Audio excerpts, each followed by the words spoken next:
जय हिंद बच्चों। आज हम पढ़ेंगे हिंदी व्याकरण का पाठ विशेषण। कक्षा 7 में ये पाठ 17 है, कक्षा 8 में ये पाठ 19 है।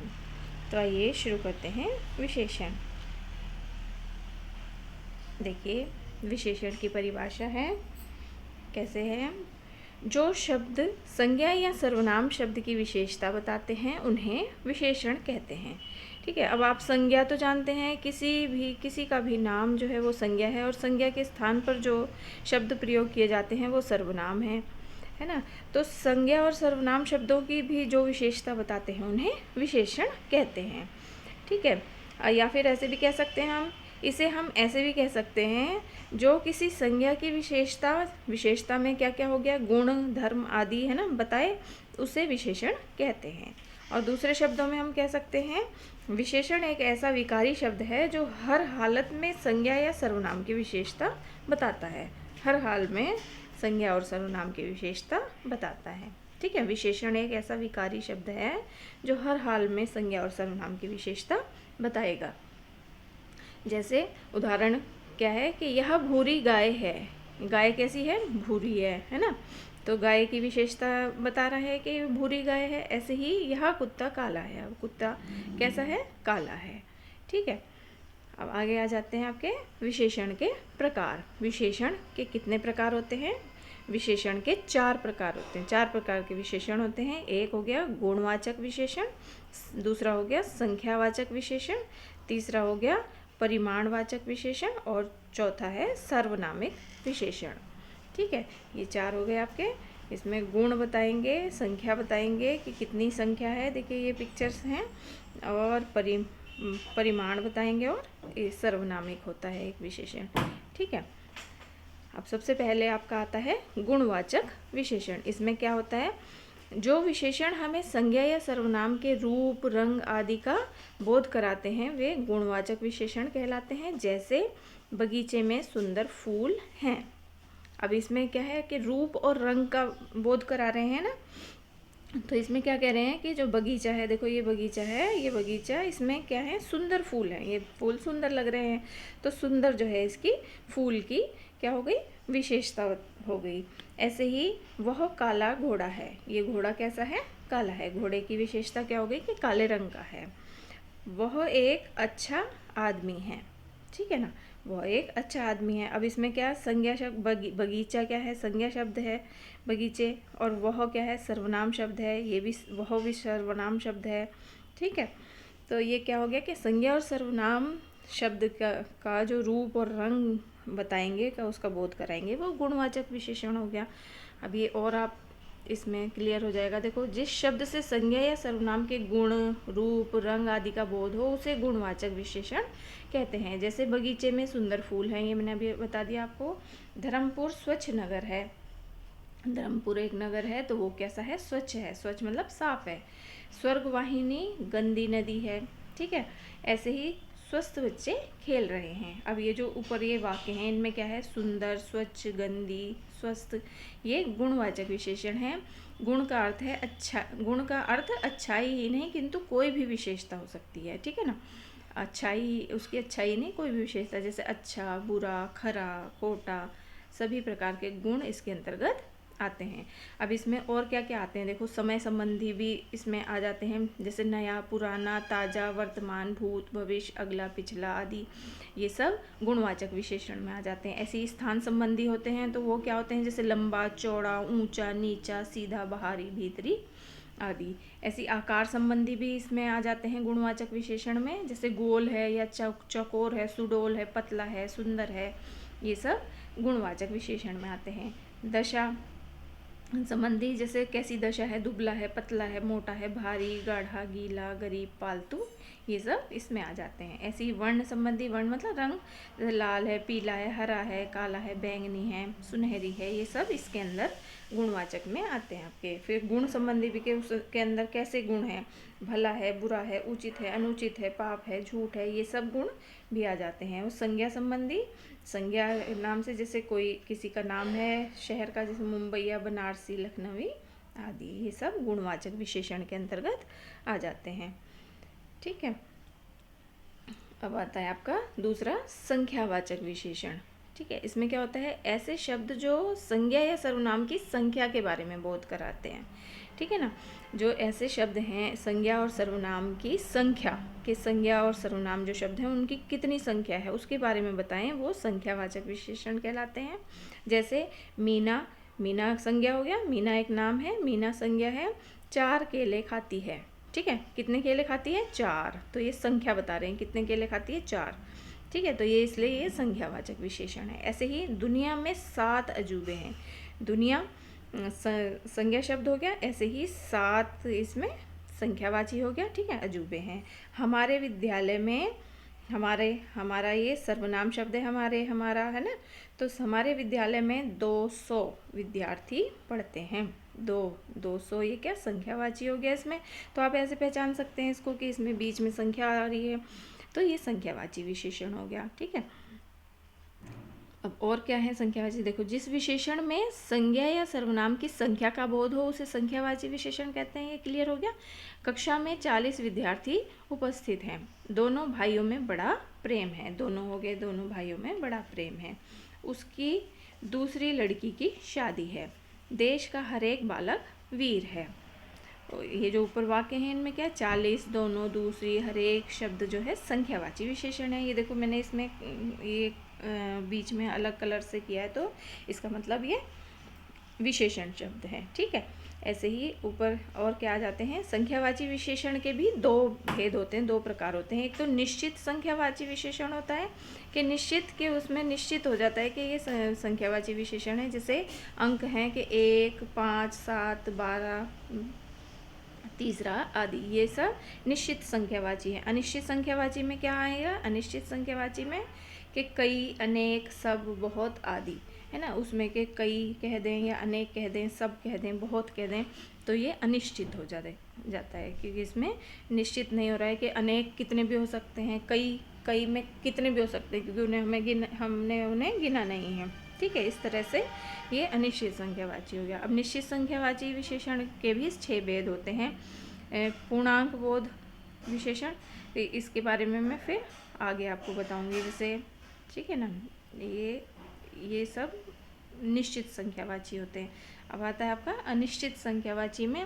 अनिश्चित संख्यावाचक विशेषण में अधिकतर बहुत्व का बोध होता है। जैसे सारे आम सड़ गए, बहुत मतलब बहुत सारी चीज़ें एक साथ खराब हो गई। पुस्तकालय में असंख्य पुस्तकें हैं। ठीक है, लंका में अनेक महल जल गए और सुनामी में बहुत सारे लोग मारे गए। तो इसमें अनिश्चित है कि उन्हें हम गिन नहीं सकते, अनिश्चित संख्यावाची है तो वो संख्यावाची ही कि उसमें संख्या का ही बोध हो रहा है, लेकिन वो अनिश्चित है कि वो कितने हैं, उन्हें हम गिन नहीं सकते। तो निश्चित संख्यावाची के अंतर्गत आने वाले पूर्णांक बोधक विशेषण के पहले लगभग या करीब, बाद में एक या ओ प्रत्यय लगाने से अनिश्चित संख्यावाची विशेषण हो जाता है। ठीक है, निश्चित संख्यावाची जो शब्द हैं उसमें पहले लगभग या करीब, इसके बाद में क्या है, एक या ओ प्रत्यय लगाते हैं तो उससे अनिश्चित संख्यावाची बन जाता है। जैसे लगभग 50 लोग आएंगे, करीब 20 रुपए चाहिए, सैकड़ों लोग मारे गए।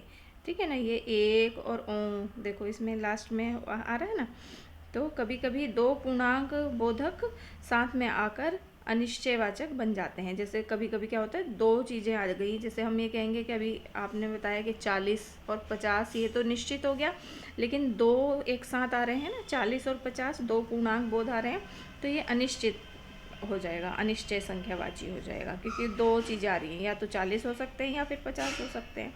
रुपए चाहिए, 40 या 50 रुपए चाहिए। ऐसे ही काम में 2-3 घंटे लगेंगे, या तो 2 घंटे लगेंगे, 3 घंटे लगेंगे। ये निश्चित संख्यावाची में आते हैं ना, संख्या है ये 2 और 3 ये, लेकिन जब ये 2 एक साथ आ जाते हैं तो वो अनिश्चित संख्यावाची हो जाते हैं।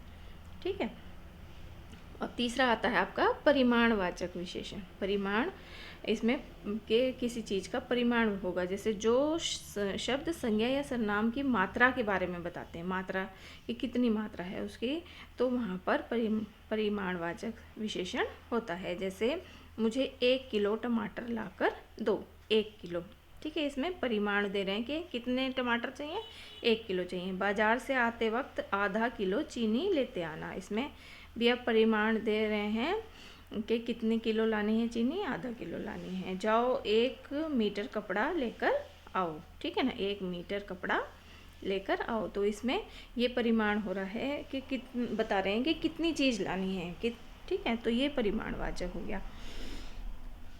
अब इसमें और क्या क्या है, देखो परिमाणवाचक विशेषण, वही आपको मैंने बता दिया कि नाप और तोल का बोध होता है इसमें, कि कितनी नाप कितनी मात्रा है ना, नाप और तोल का बोध होता है, इसलिए परिमाणवाचक होता है। तो जैसे मुझे 2 मीटर कपड़ा दो, 1 किलो चीनी चाहिए, बीमार को थोड़ा पानी देना चाहिए, ठीक है, तो ये सब परिमाण में हो गया। तो ये क्या, 2 मीटर, 1 किलो, थोड़ा पानी, ये सब परिमाण का बोध करा रहे हैं, इसलिए ये परिमाणवाचक विशेषण है। अब परिमाणवाचक विशेषण के भी 2 प्रकार होते हैं। एक तो निश्चित परिमाणवाचक होता है, जैसे 2 सेर गेहूँ, 5 मीटर कपड़ा, 1 लीटर दूध आदि। ये निश्चित है कि हाँ ये इतना 5 मीटर कपड़ा है, 1 लीटर दूध है, ठीक है, तो ये निश्चित हो गया। और अनिश्चित परिमाणवाचक क्या है, जैसे थोड़ा पानी और अधिक काम, कुछ परिश्रम आदि। तो परिमाण बोधक विशेषण अधिकतर भाववाचक, द्रव्यवाचक और समूहवाचक संज्ञाओं के साथ आते हैं, ठीक है ना। द्रव्यवाचक, समूहवाचक और भाववाचक जो संज्ञा होती हैं उनके साथ ये अनिश्चित परिमाणवाचक का बोध होता है, ठीक है। अब आ जाता है आपका चौथा सर्वनामिक विशेषण। सर्वनामिक मतलब सर्वनाम, सर्वनामिक विशेषण मतलब सर्वनाम, जो सर्वनाम शब्द संज्ञा से पहले आए, संज्ञा से भी पहले कोई सर्वनाम शब्द आए एवं विशेषण की तरह उस संज्ञा शब्द की विशेषता बताएं, तो वे शब्द सर्वनामिक विशेषण कहलाते हैं, ठीक है ना। कि संज्ञा शब्द, सर्वनाम शब्द जो हैं वो संज्ञा से पहले आएंगे और वो विशेषण की तरह ही संज्ञा शब्द की विशेषता बताएंगे, तो वहाँ पर सर्वनामिक विशेषण होता है। जैसे यह लड़का, यह तो आपको पता है कि ये सर्वनाम शब्द है, अब लड़का भी आ गया तो ये संज्ञा शब्द हो गया लड़का, ठीक है ना। तो यह लड़का कक्षा में अव्वल आया, यह लड़का कक्षा में अव्वल आया, तो यहाँ पर सर्वनामिक विशेषण है। ये कैसे पहचानेंगे कि संज्ञा शब्द से भी पहले सर्वनाम शब्द लगा हुआ है, तो ऐसे पहचानेंगे आप इसे। ऐसे ही वह आदमी, ठीक है, आदमी संज्ञा शब्द है, वह लगा दिया तो ये सर्वनाम शब्द है वह। तो अच्छे से काम करना जानता है। यह लड़की वही है जो मर गई थी, यह लड़की वही है। कौन है जो सबसे उत्तम है, ये कौन क्या है, ये प्रश्नवाचक हो गया, सर्वनाम है ना, तो इसलिए ये सर्वनामिक विशेषण कहलाते हैं। देखिए अभी और आपको समझ में आएगा। जैसे जब कोई सर्वनाम शब्द संज्ञा शब्द से पहले आए तथा वह विशेषण शब्द की तरह संज्ञा की विशेषता बताए, उसे सर्वनामिक विशेषण कहते हैं। अब इसमें सर्वनामिक विशेषण इसलिए है क्योंकि सर्वनाम के जो भेद हैं उन वो सभी इसमें आ जाते हैं। जैसे वह आदमी व्यवहार में कुशल है, कौन छात्र मेरा काम करेगा, ये प्रश्नवाचक आ गया है ना, तो इससे आप पहचानेंगे। तो इसमें वह, कौन शब्द सर्वनामिक विशेषण हैं। अब इसमें पुरुषवाचक और निजवाचक सर्वनाम को छोड़कर बाकी सभी सर्वनाम संज्ञा के साथ प्रयुक्त होकर सर्वनामिक विशेषण बन जाते हैं, ठीक है ना। इसमें क्या है, पुरुषवाचक को और निजवाचक सर्वनामों को छोड़ दो। सर्वनाम के 6 भेद हैं मैंने आपको बताए हैं, तो उसमें से पुरुषवाचक और निजवाचक को छोड़कर बाकी जो 4 आपके सर्वनाम हैं वो इसमें सर्वनामिक में विशेषण में प्रयोग होते हैं। जैसे निश्चयवाचक है ना, निश्चयवाचक है एक, अनिश्चयवाचक है सर्वनाम, प्रश्नवाचक और संबंधवाचक, ये 4 सर्वनाम आपके सर्वनामिक विशेषण में आते हैं। जैसे यह मूर्ति, ये मूर्तियाँ, वह मूर्ति, वे मूर्तियाँ आदि। अनिश्चयवाचक में क्या हो गया, कोई व्यक्ति, कोई लड़का, कुछ लाभ आदि। ऐसे ही प्रश्नवाचक में कौन आदमी, कौन लोग, लोग में एक मात्रा आएगी है ना, क्या काम, क्या सहायता आदि। इसमें प्रश्नवाचक चिन्ह आ गए, ठीक है। ऐसी संबंधवाचक में जो, सो, आपको पता है कि जो, सो का प्रयोग होता है, जो करेगा सो भरेगा, है ना। तो संबंधवाचक में तो जो पुस्तक, जो लड़का, जो वस्तु, ठीक है, ये संबंधवाचक। तो ये 4 सर्वनाम जो हैं ये इसमें प्रयोग होते हैं, तो इसलिए ये सर्वनामिक विशेषण हो जाता है। ठीक है। अब एक आता है आपका प्रविशेषण के। विशेषण की भी जो विशेषता बताते हैं शब्द, वो प्रविशेषण होते हैं। जैसे क्या, आपकी कक्षा को सबसे अच्छी कक्षा का प्रमाण पत्र देने का निर्णय लिया है, कि जो किसी ने भी आपकी कक्षा को सबसे, तो इसमें सबसे जो शब्द है ये प्रविशेषण है। ठीक है। ऐसे ही आपकी कक्षा बहुत साफ सुथरी रहती है, तो बहुत इसमें क्या है, प्रविशेषण है। आप बहुत शांतिपूर्वक अध्ययन करते हैं, तो इसमें बहुत जो है ये क्या है, प्रविशेषण है। ठीक है। अब आशा करती हूँ आपको ये पाठ समझ में आ गया होगा। धन्यवाद।